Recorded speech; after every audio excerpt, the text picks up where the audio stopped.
They didn't tell anyone they were going. No grand announcement, no goodbye party. Just a short message to a friend. Gone off grid for a bit, need to breathe. That's all. They packed a bag with basics, clothes, tea, notebooks, a single photo from childhood, and drove until the roads turned to gravel, and the air smelled like pine and silence. The cabin was small, wooden, tucked into a hillside where no one could hear a phone ring or a horn blare or a voice say, "You're not enough." They weren't running away, they were running inward.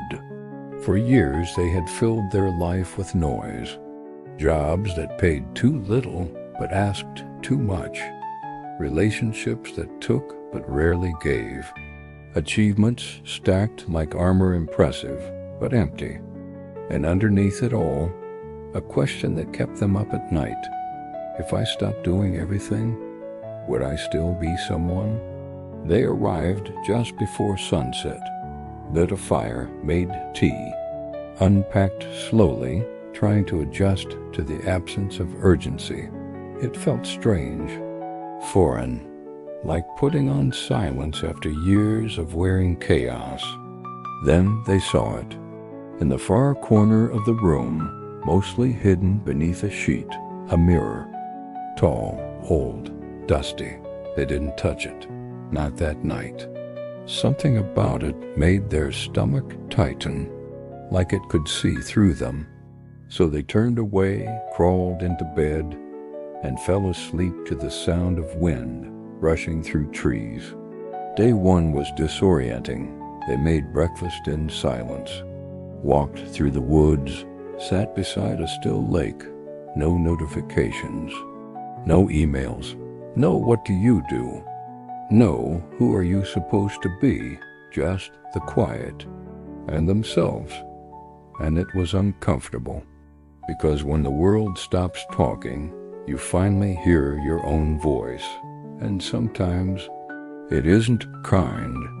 They had spent years looking at mirrors that weren't made of glass, mirrors made of algorithms, mirrors made of expectations, mirrors that reflected what others wanted, never what they truly were. And now, alone, they didn't know what was left. That night, after a dinner of soup and solitude, they walked back into the bedroom. The mirror stood there, unmoved, waiting. They stood in front of it, still covered. They hesitated, then slowly lifted the sheet. Dust rose into the air, dancing in the firelight. And there they were, not filtered, not posed, just there. Tired eyes, worry lines, soft jaw, curved shoulders, real. They stared for a long time, at first with judgment, then curiosity, then something they hadn't felt in a while, compassion. They whispered aloud, "I forgot what I looked like without pretending." It wasn't just about appearance, it was about identity. Without the job title, the performance, the pressure, who were they? The mirror didn't answer, but it didn't look away either. And somehow, that was enough. Each day, they stood in front of the mirror, not to check their flaws, but to check in. They asked hard questions. What am I really afraid of? Why do I always feel behind? Who told me I had to be perfect to be loved? And each day they let a little piece go. The shame, the guilt, the endless need to prove something. They began to replace those with something else. Stillness, kindness, truth.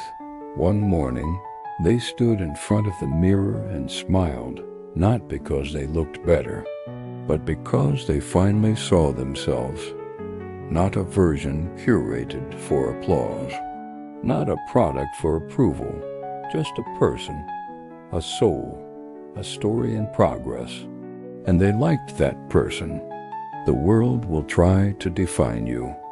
It will say your worth is in your job, or your looks, or how productive you are, but none of that is true.